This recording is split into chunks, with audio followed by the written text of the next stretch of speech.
Good morning students.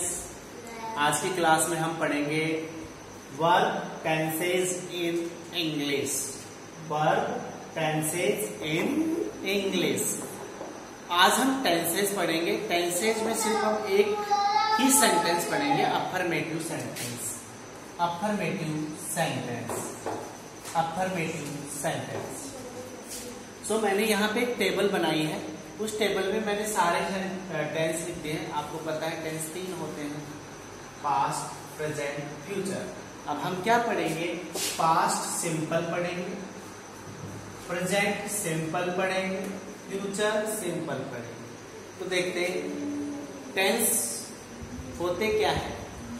Verb में परिवर्तन जो होता है उसी को टेंस कहते हैं। जैसे यहाँ पे मैं अंग्रेजी पढ़ा, पास्ट टेंस की बात हो रही है, मैं अंग्रेजी पढ़ा, तो यहाँ पे जो वर्ब आएगी वो सेकंड फॉर्म में आएगी, I studied in English. I studied English. Present tense में इस वर्ब का रूप बदल जाएगा और ये वर्ब आएगी वर्ब की first form. I study English, मैं इंग्लिश पढ़ता हूँ। आई स्टडी इंग्लिश, मैं इंग्लिश पढ़ता हूँ। फ्यूचर टेंस में फिर वर्ब में ही परिवर्तन हुआ है और वर्ब आ गई विल। वर्ब क्या आ गई? विल। और विल के साथ वर्ब की फर्स्ट फॉर्म आई है, तो इसको पढ़ेंगे आई विल स्टडी इंग्लिश, मैं अंग्रेजी पढ़ूंगा।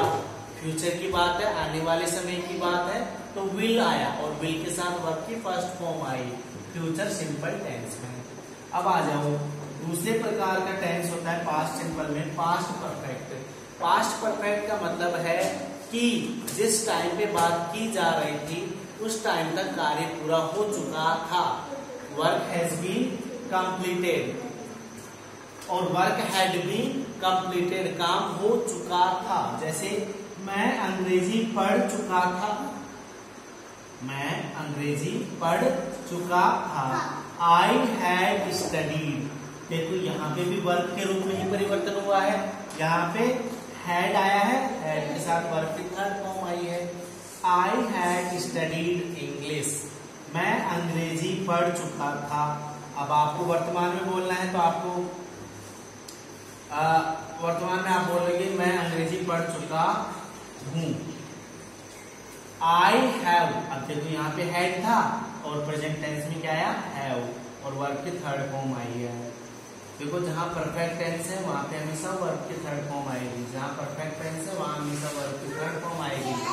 वहां पे हेल्पिंग वर्ब चेंज होगी, यहाँ पे वहां पे हेल्पिंग वर्ब चेंज होगी। I have studied English, present perfect tense है, मैं अंग्रेजी पढ़ चुका हूँ। I have studied English. जैसे हम बोलते हैं ना, मम्मी बोलती है बेटा काम कर लिया, तो आप क्या बोलते हैं? मैंने काम कर लिया, मतलब काम कर चुके हो। तो वहां पे बोलोगे आप I have completed my homework. I have completed my homework. Let's move future perfect. Future perfect tense. यहाँ पे देखो, यहाँ पे वर्ब में फिर चेंज हुआ है, यहाँ पे विल आया, विल के साथ हैव आया है, और स्टडीड वर्ब की थर्ड फॉर्म आई है। परफेक्ट में सब में वर्ब की थर्ड फॉर्म है, लेकिन हेल्पिंग वर्ब हमेशा चेंज हो रही है। आई विल हैव स्टडीड, मैं पढ़ चुका हूँगा।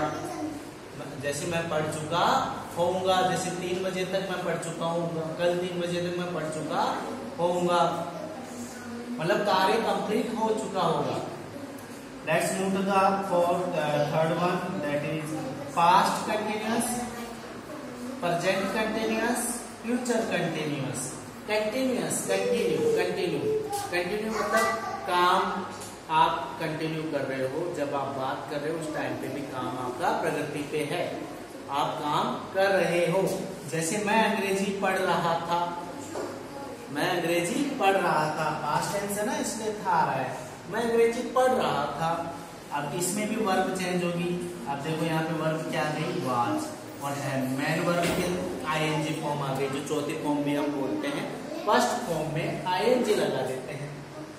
फर्स्ट फॉर्म है स्टडी, उस स्टडी में आईएनजी लगा दिया, ये फोर्थ फॉर्म बन गई। आई वॉज स्टडिंग इंग्लिश, मैं अंग्रेजी पढ़ रहा था, मैं अंग्रेजी पढ़ रहा था। I was studying English. Present continuous, अभी वर्तमान में कार्य चालू है, कार्य चालू है। जिस टाइम पे आप बोल रहे हो उस टाइम पे आप वो काम कर रहे हो। जैसे I am studying English, I am studying English, मैं अंग्रेजी पढ़ रहा हूं। आई के साथ क्या आया? एम। अब इसमें आई के साथ एम आता है, वी के साथ आर आता है, और सिंगुलर नाउन होती है उसके साथ ये जाता है, सिंगुलर नंबर के साथ ये जाता है, प्लूरल के साथ आर आता है और आई के साथ एम आता है। अभी यहाँ पे अगर ही होता तो ये आता है ही इज स्टडिंग इंग्लिश, वह इंग्लिश पढ़ रही है। सिंपल है, आई एम स्टडिंग इंग्लिश, मैं अंग्रेजी पढ़ रहा हूँ। फ्यूचर में आ जाओ, फ्यूचर में बात कर रहे हैं तो जैसे कि कल मैं अंग्रेजी पढ़ रहा होऊंगा, तो मैं I will be studying English tomorrow, मैं अंग्रेजी पढ़ रहा होऊंगा। कार्य प्रगति पर है। आई विल बी, यहाँ पे वर्ब में फिर चेंज हुआ, देखो वर्ब में चेंज को ही तो, वर्ब में चेंज को ही तो टेंस बोलते हैं। तो टेंस में परिवर्तन मतलब वर्ब में परिवर्तन। इसमें स्टडिंग है, इसमें परिवर्तन नहीं हुआ, लेकिन हेल्पिंग वर्ब में परिवर्तन हुआ है। विल के साथ बी और आया है। कंटिन्यूअस, फ्यूचर कंटिन्यूअस में क्या है? विल के साथ बी और आता है। I will be studying English. Past perfect continuous, ये वो टेंस होता है, इसमें और इसमें परिवर्तन ये होता है कि इसमें समय दिया होता है कि काम शुरू हो चुका है, चुका था और लेकिन काम कंप्लीट भी नहीं हुआ था, तो इसमें समय नहीं दिया होता इस कंटिन्यूअस में। और पास्ट परफेक्ट कंटिन्यूअस में देखो टाइम का पता होता है कि कब से काम शुरू हुआ था और कब तक चल रहा है, लेकिन पूरा नहीं हुआ है, मतलब कुछ काम पूरा हो गया है इसलिए इसका नाम परफेक्ट रखा, लेकिन काम अभी भी चल रहा है इसलिए इसका नाम यहाँ पे कंटिन्यूअस भी रखा। तो इसका पूरा नाम हो गया past perfect continuous, present perfect continuous, future perfect continuous. समझ में आ रहा है? ओके। अब इसमें हेल्पिंग वर्ब, खेल किसका है? Helping verb. इसमें हेड के साथ बीन आ गया, हेड के साथ बीन आ गया। परफेक्ट का तो हेड ले लिया और कंटिन्यूअस का मेन वर्ब ले ली। आई हैड बीन, बीन से जोड़ दिया दोनों को। I had been studying English for 2 hours। देखो पॉइंट ऑफ टाइम देते हैं तो 4 आता है। Point of time, point of time के लिए सिंस आता है और ड्यूरेशन ऑफ टाइम के लिए कितना समय, उसके लिए अपने पास हम 4 यूज करते हैं। I had been studying English for 2 hours। कितने घंटे से? 2 घंटे से। कब से? सुबह से। तो कब से तो सिंस आएगा, जैसे मैंने यहाँ पे सिंस यूज करा है। प्रेजेंट परफेक्ट टेंस में आएगा हैव बीन, यहाँ पे हैड बीन था, यहाँ पे हैव बीन है। आई हैव बीन स्टडीइंग, मैं पढ़ रहा था since morning. Point of time दिया है, कब से? सुबह से पढ़ रहा था। पॉइंट ऑफ टाइम के लिए हम सिंस यूज करते हैं।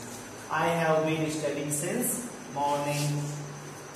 आई will have been studying, I will have been studying for 3 months। अब यहाँ पे ड्यूरेशन ऑफ टाइम है, कितने महीने? 3 महीने से पढ़ रहा हूँ। पॉइंट नहीं है, पॉइंट नहीं है कि कौन से महीने से शुरू करा था, पॉइंट का पता नहीं है। ये क्या है? यहाँ पे ड्यूरेशन है, तो ड्यूरेशन के लिए तो आएगा सिंस, और पॉइंट ऑफ टाइम के लिए आएगा, पॉइंट ऑफ टाइम के लिए आता है फॉर।